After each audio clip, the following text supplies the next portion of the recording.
अस्सलाम वालेकुम students, welcome to my channel. इस वीडियो में आज हम वैलेंसी कैलकुलेट करना सीखेंगे। अगर हमें एटॉमिक नंबर्स मालूम होंगे तो हम इजीली वैलेंसी कैलकुलेट करेंगे। सबसे पहले हमारे पास एटॉमिक नंबर्स, यहाँ मैंने सीरीज़ में लिखती हैं 1 to 20 एटॉमिक नंबर्स मैंने एलिमेंट्स के लिए हैं, तो एटॉमिक नंबर्स एलिमेंट्स के साथ मैंने यहाँ लिख दिए हैं। अच्छा, ये तो हो गया हमारे पास एटॉमिक नंबर और एलिमेंट्स। जब हमें एटॉमिक नंबर मालूम होंगे तो हम इलेक्ट्रॉनिक कॉन्फ़िगरेशन कर सकते हैं। अब इलेक्ट्रॉनिक कॉन्फ़िगरेशन कैसे करते हैं और व्हाट इज़ इलेक्ट्रॉनिक कॉन्फ़िगरेशन? तो electronic configuration is the arrangement of electrons in the shells. Arrangement of electrons in the shells, यानी कि हम शेल्स में इलेक्ट्रॉन्स को डिवाइड करेंगे। आपको पता है कि हमारे पास कौन कौन से शेल्स होते हैं? K, L, M, N, O, P and so on. These are the shells जिसमें हम इलेक्ट्रॉन्स को फिल करते हैं, डिवाइड करते हैं ताकि वो फिल हो जाए। ठीक है, तो इलेक्ट्रॉनिक कॉन्फ़िगरेशन करने के बाद ही हम वैलेंसी को फाइंड आउट कर सकते हैं। अब हमारे पास ये इलेक्ट्रॉनिक कॉन्फ़िगरेशंस हैं जो कि मैंने करके रखी हैं। ठीक है, 20 एलिमेंट्स की। अब वैलेंसी क्या होती है? इलेक्ट्रॉनिक कॉन्फ़िगरेशन तो सबको पता चल गई ना कि क्या होती है, कि हम इलेक्ट्रॉन को फिल करेंगे, उनको डिवाइड करेंगे, उनके शेल हैं, इस तरह से सो ऑन चलते रहते हैं। अब वैलेंसी फाइंड आउट करने के लिए हमारे पास लास्ट शेल में, यानी कि कोई सा भी इलेक्ट्रॉनिक कॉन्फ़िगरेशन के दौरान जो भी शेल आपका इस्तेमाल हुआ है, जो लास्ट शेल होगा उसमें जितने इलेक्ट्रॉन्स होंगे वो आपके वैलेंस इलेक्ट्रॉन्स कहलाएंगे। अब हम देखते हैं किस तरीके से। हमारे पास यहाँ दो रूल्स हैं। एक रूल हमारा ये है कि वैलेंस इलेक्ट्रॉन अगर हमारे पास 1, 2, 3, 4 होगा तो उसकी वैलेंस इलेक्ट्रॉन्स होंगे। उसकी वैलेंसी फाइंड आउट करने के लिए जो हम देखेंगे कि अगर हमारे लास्ट शेल में 1, 2, 3, 4 इलेक्ट्रॉन्स हुए तो उसकी वैलेंसी वही इलेक्ट्रॉन्स होंगे। ठीक है, एग्जाम्पल देखते हैं हम लिथियम की। लिथियम हमारे पास एग्जाम्पल है, इसका atomic number 3। Atomic number 3, element lithium, electronic configuration 2, 1। Last shell में 1 इलेक्ट्रॉन है तो इसकी valency 1। Okay, next another example, carbon 6, atomic number 6, element carbon, electronic configuration 2, 4। Last shell में 4 इलेक्ट्रॉन्स फिल हैं तो इसकी वैलेंसी होगी 4। ठीक है, नेक्स्ट एग्जाम्पल हम लेते हैं मैग्नीशियम की। मैग्नीशियम के एग्जाम्पल में हमारे पास एटॉमिक नंबर है 12 और इसकी इलेक्ट्रॉनिक कॉन्फ़िगरेशन हमारे पास है 282। लास्ट शेल में हमारे पास 2 इलेक्ट्रॉन्स हैं, इसकी वैलेंसी हो गई 2। अब सेकंड रूल हमारा क्या है कि अगर हमारे पास लास्ट शेल में, ठीक है, लास्ट शेल में वैलेंस इलेक्ट्रॉन 5, 6, 7, 8 होंगे तब उसकी वैलेंसी को मालूम करने के लिए हमें 8 माइनस वैलेंस इलेक्ट्रॉन करना पड़ेगा।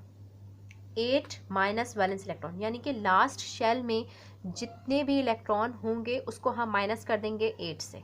एग्जाम्पल देखते हैं हमारे पास। फर्स्ट एग्जाम्पल हम लेते हैं क्लोरीन। Chlorine atomic number 17। तो क्लोरीन एटॉमिक नंबर 17 में हमारे पास है 287। लास्ट शेल में हमारे पास 7 इलेक्ट्रॉन्स हैं। अब क्या करेंगे हम, 8 minus valence electron is equals to 1। Valence electron कौन है? 7 है। 8 माइनस 7 इज इक्वल्स टू 1। ये कब कंडीशन अप्लाई होगी हमारे पास? अगर हमारे पास लास्ट शेल में इलेक्ट्रॉन्स होंगे 5, 6, 7, 8। यहाँ देख लेते हैं हम नाइट्रोजन, लास्ट शेल में हमारे पास है 5 इलेक्ट्रॉन्स, तो यहाँ यही हो जाएगा, क्या होगा, 8 माइनस 5 इज इक्वल्स टू 3। तो नाइट्रोजन की वैलेंसी हमारे पास आएगी 3। 7 के एक एग्जाम्पल लेते हैं, फ्लोरीन, लास्ट शेल में 7 इलेक्ट्रॉन्स हैं, एटॉमिक नंबर 9, इलेक्ट्रॉनिक कॉन्फ़िगरेशन 2, 7। अब इसके लिए क्या करेंगे हम, 8 माइनस 7 इज इक्वल्स टू 1। तो फ्लोरीन की वैलेंसी होगी 1। ये कंडीशन कब अप्लाई की हमने, जब इसके वैलेंस शेल में जो वैलेंस इलेक्ट्रॉन्स थे वो 5, 6, 7, 8 होंगे, तब ये कंडीशन अप्लाई होगी। और अगर हमारे पास वैलेंस इलेक्ट्रॉन में 1, 2, 3, 4 इलेक्ट्रॉन्स हैं, वैलेंस शेल में वैलेंस इलेक्ट्रॉन्स हैं, तो हमारे पास वही उसकी वैलेंसी होगी। ठीक है, ये तो हो गए दोनों कंडीशंस। अच्छा जी, अब हम बात करते हैं नोबल गैस की। नोबल गैसेस में ऑलरेडी उतने ही वैलेंस इलेक्ट्रॉन्स होते हैं जितने उनके शेल में मैक्सिमम होने चाहिए या हो सकते हैं। ठीक है, एग्जाम्पल लेते हैं हम हीलियम की। हीलियम में एटॉमिक नंबर 2 और इसमें इलेक्ट्रॉनिक कॉन्फ़िगरेशन 2, सो इसकी वैलेंसी हमारे पास क्या होगी, 0। ठीक है, मैं किसकी बात कर रही हूँ, नोबल गैसेस की बात कर रही हूँ।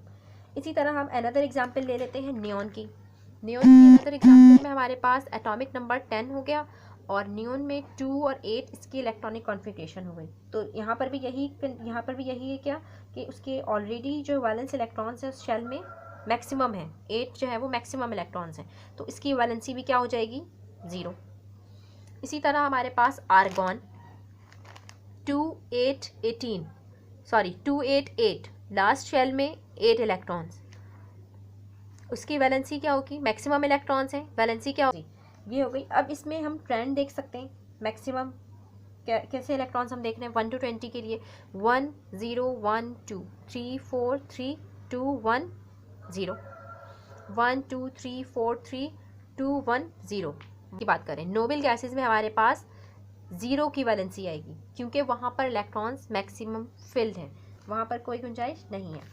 अब यहाँ पर जो हमने किए है कि दोबारा रिपीट कर देती हूँ कि हमारे पास जो ये रूल्स हैं, first rule and the second rule, कि अगर हमारे पास वैलेंस इलेक्ट्रॉन यानी कि if the number of valence electrons are 1 2 3 4 then valency is equal to the valence electron. और अगर हमारे पास यानी कि if the number of valence electrons are 5 6 7 8 then valency is equals to 8 minus valence electron. और यहाँ पर ये कंडीशन क्यों आ रही है, क्योंकि हर एक एटम ने लास्ट शेल में 8 इलेक्ट्रॉन्स होते हैं और वो अपना ऑक्टेट लाना चाहता है। एक दफ़ा मैं और रिपीट कर देती हूँ कि किस तरीके से ये हुआ है। तो सबसे फर्स्ट हमारे पास है first rule, if the number of valence electrons are 1 2 3 4 then valence electron is equals to valency. अगर यानी कि if number of valence electrons are 5 6 7 8 then valency is equals to 8 minus valence electron। ये तो हो गई दो कंडीशंस। और तीसरी कंडीशन है कि अगर हमारे पास नोबल गैस होंगे तो नोबल गैस में ऑलरेडी उतने ही वैलेंस इलेक्ट्रॉन्स होते हैं जिनके उनके लास्ट शेल में मैक्सिमम हो सकते हैं, तो इसकी वैलेंसी हमारे पास आएगी 0। ये 3 जो है वो क्राइटेरिया है, यहाँ पर आपको वैलेंसी फाइंड आउट करने में आसानी होगी। आप इसको जो है वो लाइक शेयर एंड सब्सक्राइब ज़रूर कीजिएगा। अगर आपको पसंद आए तो अपने दोस्तों के साथ, फ्रेंड्स के साथ रखिएगा। Thank you.